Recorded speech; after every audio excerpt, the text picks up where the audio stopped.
ni dugg ne merci beaucoup président Macky Sall ko ràpp ci kaso kenn waxul mu jëwul fenn Ousmane Sonko osé newoon naa dama suma woon mbubu politique waaye solaan naa ko tey Ousmane Sonko osé andi ab góor jigéen ki nga xam te ne nootu stamp naka desa bo ab góor jigéen man maa taxawoon fële dara ca France fa ñu ñuy wax te ne mbañ gàcce ma taxaw man maa jëñ ku góor jigéen maa ko fa dugal ñuy tàccu naa ko rëm tamitam yaa am tey kenn mënu tee wax lenn ngeen ne ku wax dee ba jaxate génn wax la mu wax te la mu wax ne dara sasu ko lu am la ngeen ne ko ràpp tëj kese ñu ñëw génn di nga fay kay waaye dina fay kay waaye dina fay nag waaye nañu waxante dëgg waaye la lumière va s'éteindre bien sûr que lumière bi dina fay allahu la ilaha illallah sayyidina muhammad rasulullah sallallahu alayhi wa sallam donc déjà man damay poser la question képp koo xam ne d'accord nga que ni gis nga mbirum Ousmane Sonko yàlla sunu borom moo ko téel boppam c'est-à-dire yàlla li en fait xaaruñu si ñun quoi xaaruñu si ñun doomu aadama yi c'est loolu moo ci garaaw yàlla xaaruñu ci ñun doomu aadama yi pour lijjanti kaaw Ousmane Sonko billahi wallahi wa taala yàlla mooy lijjantil boppam kaaw Ousmane Sonko ñii nag ces envoyés du diable ces envoyés de Satan ñoom xamuñu sax que ni wala boo xam nañ que ni Iblis nañ liggéeyal ñoom xam nañ ko bu baax a baax a baax ils le savent bien waaw mais nag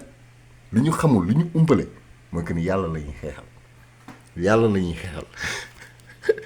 baat ki yàlla ji nañoo xamul ndeysaan li ñu naan balaa ngaa xam-xamati xaw laa rey ñi nag dañoo nekk di wéqu nee nañ kuy bëgg a dee wéqu ay xeetu Fatoumata Fouta Tampeek ay ñoom gis naa sax beneen waa ji Kirikou mooy Kirikou Abdou Mbow mu ngi wax gis naa ko sànq mais man yooyu man ñooy ma déglu leen problème la quoi du ma leen déglu donc nee nañ Bah Diakhaté nañuy défendre yow Fatoumata Fouta Tampi xaw ma Tampani yow moom benn affaire man laa lay wax yow samay 250 boo ma ko dul fay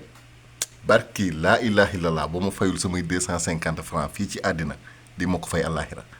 loolu moom je te le dis yow am nga lu la looy sëkk boo ma ko xeebalee man xeebu ma ko samay 250 francs yi nga fi toogoon fii naan ay Fouta Tampi ma yónnee la sama 250 ñëpp ku nekk gars yi dafa la kañot lu nekk ñu yónnee la ko man sama 250 francs juróom fukk yaa ngi moom yónnee naa sama juróom fukk billaahi di ma ko fay xam nga keroog wax naa ko fii nii nit ñi di ma rey quoi mais man c'est très sérieux ci man waaw te am na sax am na fu ma yónnee message ne est-ce que du ma la ko fay non bugguma kenn fay ma ko kii laa bëgg sama xaalis mu fay ma ko gisa li muy def nii yëpp la nature lui parle nature banque naan mais ferme là lumière yaa ngi tëj yére bi mu sol sax mu ngi muur kanam gi nature banque naan mais ferme là cette chose là qui te sert de bouche mais ferme là allahu la ilaha illallah kii moom elle va mal finir kii moom xaw ma kan de waaye elle va mal finir mais gis ngeen clic bii nii yëpp ñoom ñëpp lii lañ bëgg ku leen jàpp téye leen loolu képp lañ bëgg ñu war fee mën toog di wax mais ñii dañoo xamul que ni les sénégalais ont compris yéen bi ngeen nekkee pouvoir des gens de rien du tout ñoo xam ne amuñu pouvoir amuñu doole amuñu dara bu ñu génn sax ñu jàpp seen oto yi di ko toj di leen sànni ay gaz lacrymogène ñooñu ñoo dox seen kaw ba am tey pouvoir nii seen kaw ngeen bëgg fee toog di wax ñooñu ils vont pas vous parler yéen ñun ñoo leen di écraser à notre manière waaw yow moom na la leer que ni samay 250 yàlla boo ma ko sax fay àddina